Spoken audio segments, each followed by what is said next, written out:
Ah, Lance, sweetie. Just when I thought from that shallow Keemstar parody you did that you had exhausted all possibilities of being one of the most endearingly incompetent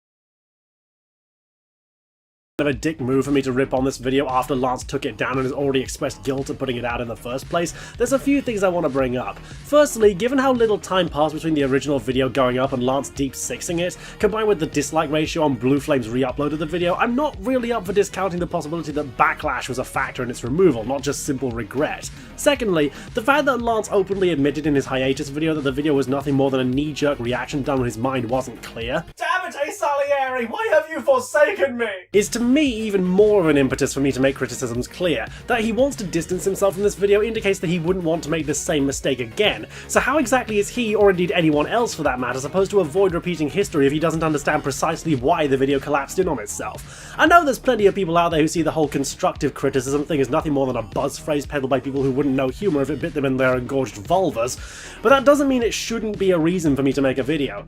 Thirdly, given that Lance is far from the only person to have fallen for the narrative he perpetuates in this video, one could easily apply everything I'm about to say to anyone else who can and indeed has expressed similar views, and considering a certain someone who has expressed such views, I'm just gonna let this looping clip of a certain car getting run over by a train be my happy place. Gangsta rap, nigga. I'm 100% nigga. And the fourth reason? Well, not enough of you are watching Illogical Reaper, so I doubt many of you people have even seen his video. Why? It's not too shabby. Oh, you're just confused because he pinched one of Ty's avatars. Oh, you silly people. Either way, I'm giving my own perspective, so there's that. Roll it! Hey guys, Lance here, whatever the fuck you want to call me. Well, it's great to see how long the whole Zero Star the Sith thing lasted since I last saw you. Shame, I came up with some brand new edgy renaming schemes, like Dark Stinger, or Ultra Fire Commentaries, or Megavid Portal, or Nihilistic Snake. I just saw this video and my recommendations, it just made me, I guess, so fucking angry when I saw it.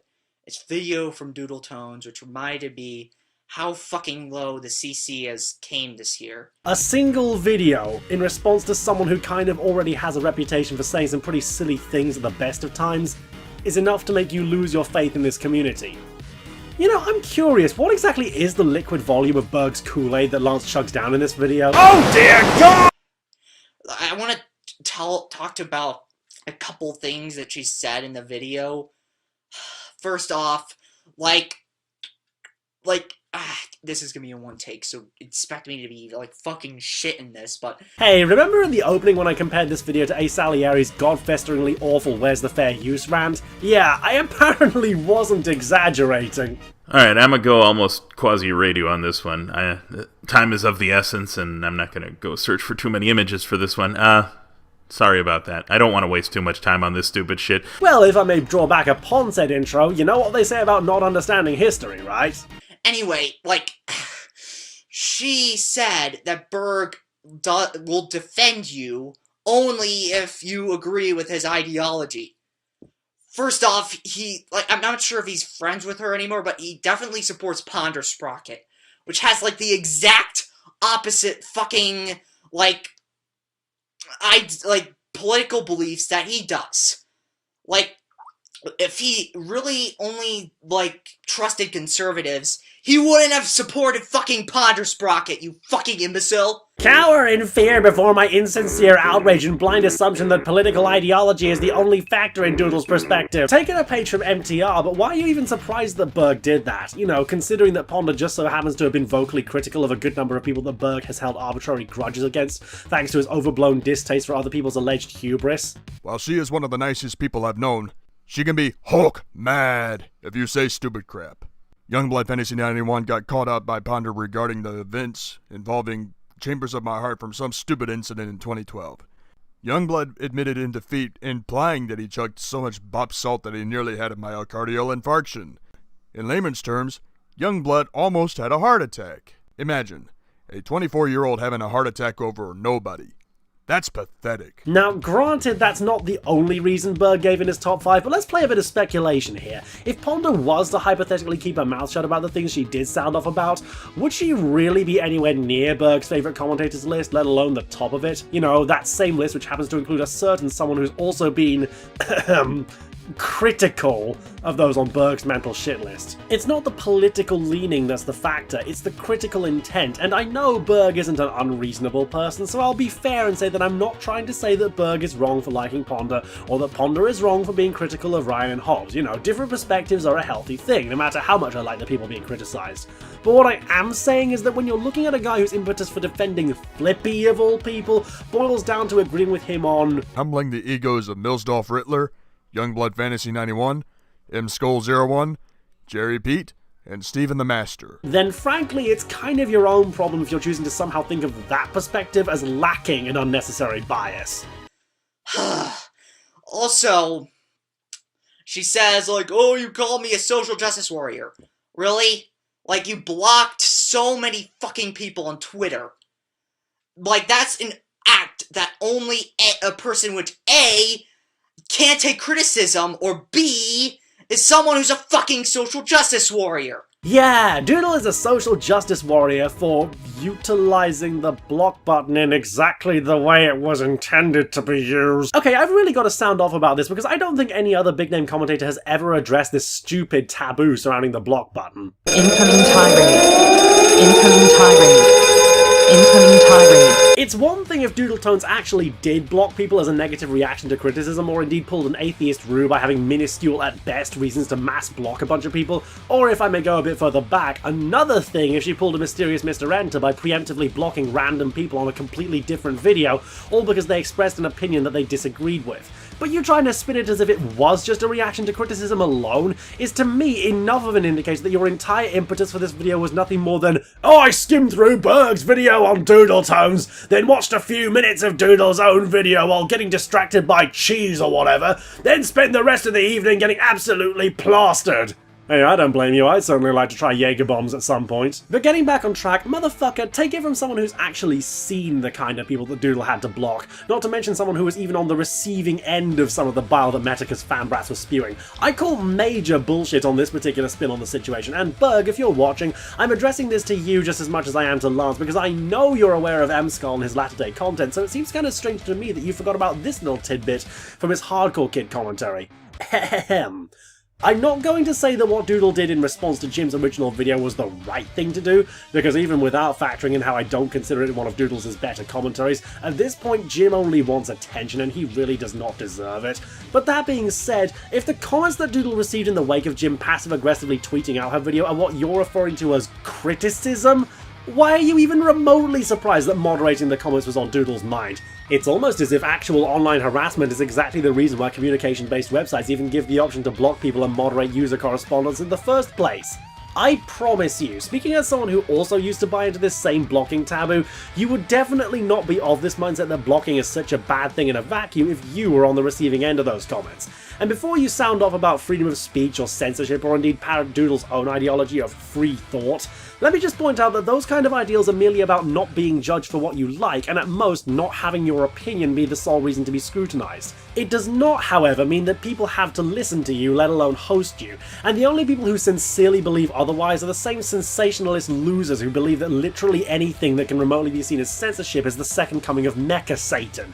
If someone walked into your house every hour and pissed on your carpet, would you seriously leave the door open because something more free speech? Yeah, wouldn't think so. At least not unless you're hoping the events of Big Lebowski are about to come true. As for the social justice warrior thing, well, this cutaway has gone on long enough, so I'll save it for later. Bottom line is, don't let Hobbes' circa 2011 blocking policy and the 4chan guide to freedom of speech be your reasons for not blocking people who genuinely are being a nuisance towards you.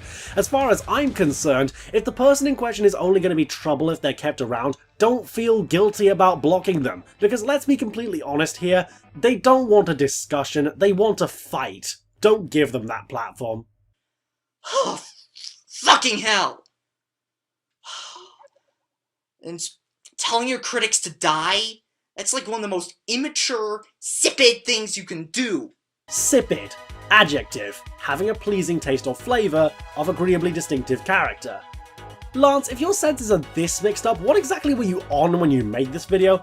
Because if it isn't illegal in civilized society, humanity is quantifiably doomed. Incidentally, don't act like I don't know who you're referring to when you bring up the whole telling critics to die thing. Now, I'm not gonna say who it is, because given the awful things I've heard about this person according to the testimonies of Doodles and Raven King Sage, this individual frankly doesn't deserve the attention. But even leaving aside how Doodles only did that to one specific person, you have to bear in mind that this was a person who had a frequent habit of antagonizing people in the CC, along with pulling other amoral crap, including but not limited to leaking private vent tweets, trivializing anxiety, and just generally being a toxic killjoy towards people who just want to have fun and entertain others with similar interests.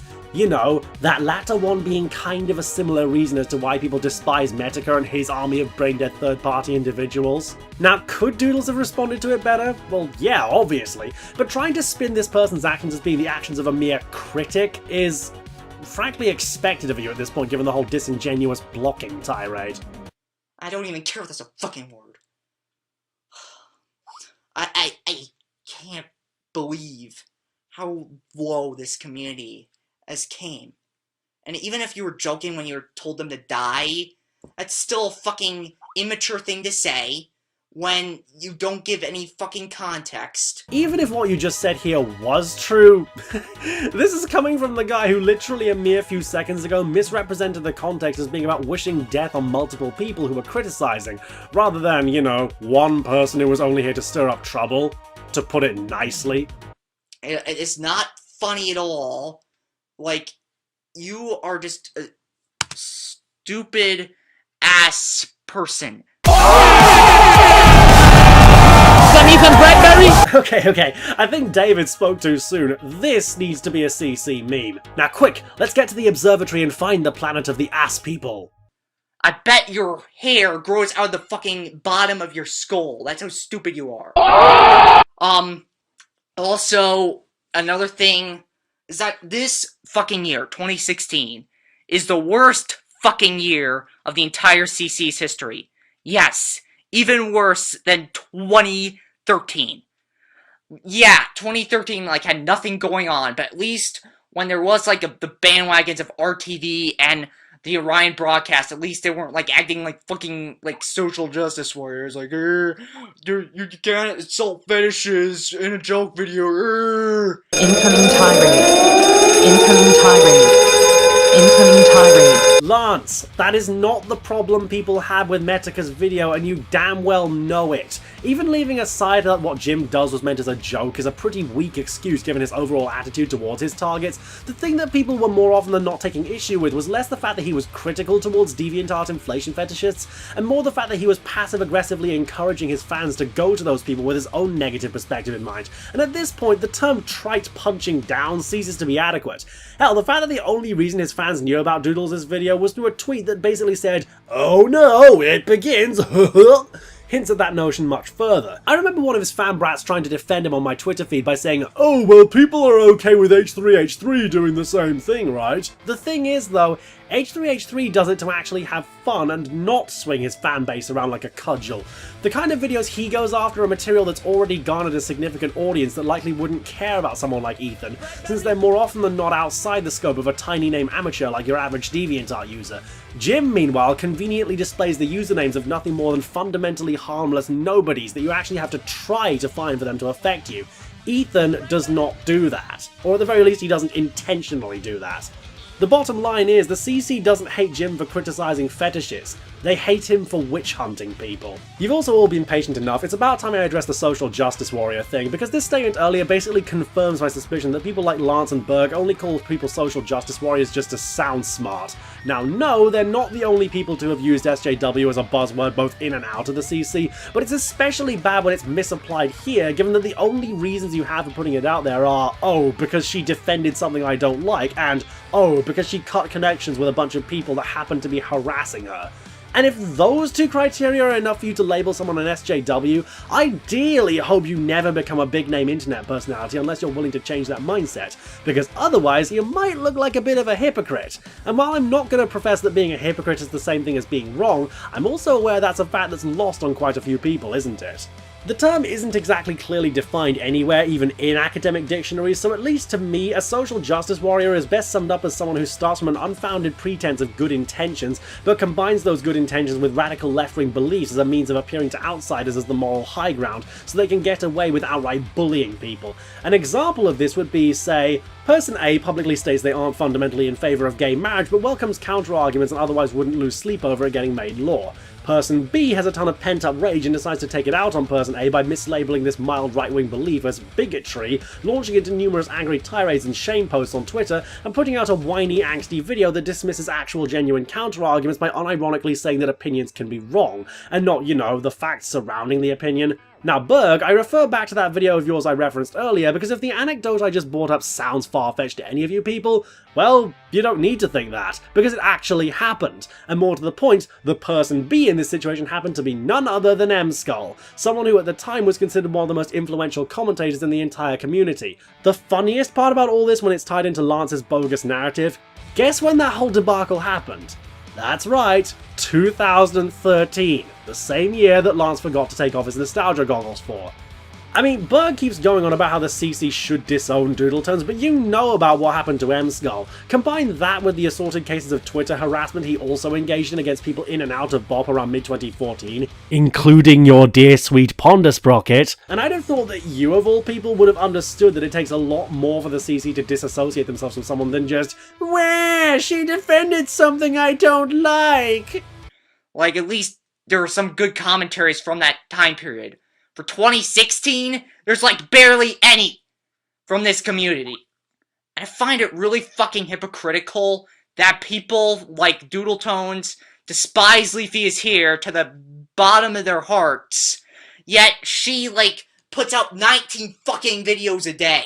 I could theoretically bring up another of MTR's points about how this point is irrelevant to the SJW tirade and how Leafy does comparatively less credited work compared to how Doodle tries to get people to proofread at most, but I'm honestly not the most clued up on that whole situation because frankly I'm not the hugest fan of Leafy either. However, this by itself presents a different problem in that your attempt at playing the hypocrisy game is so needlessly vague I can't really tell what your exaggerated statistic of 19 videos a day has to do with merely despising Leafy, and this entire whinge comes off as disjointed to say the least.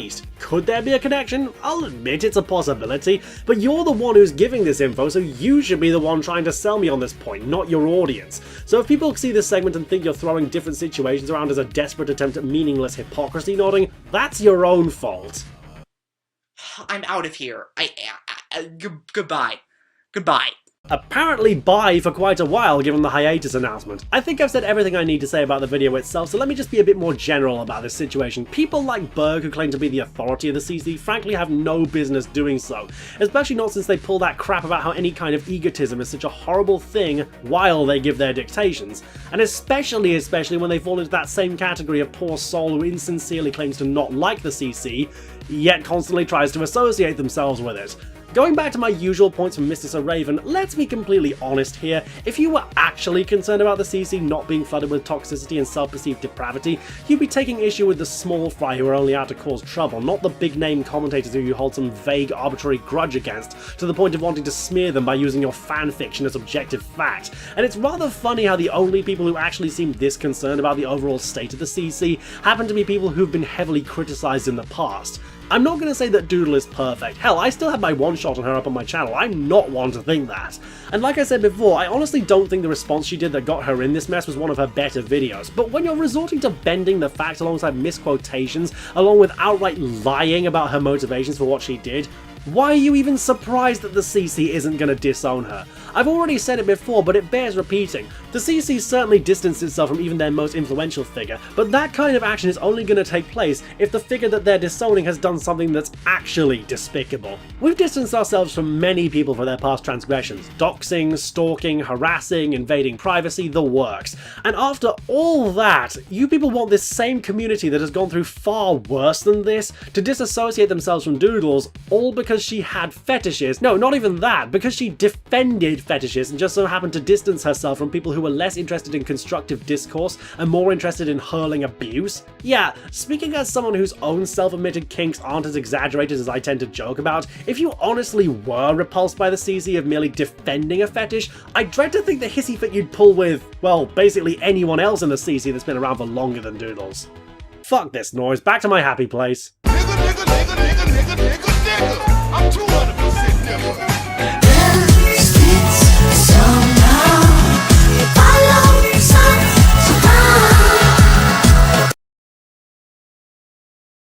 Don't even Blackberry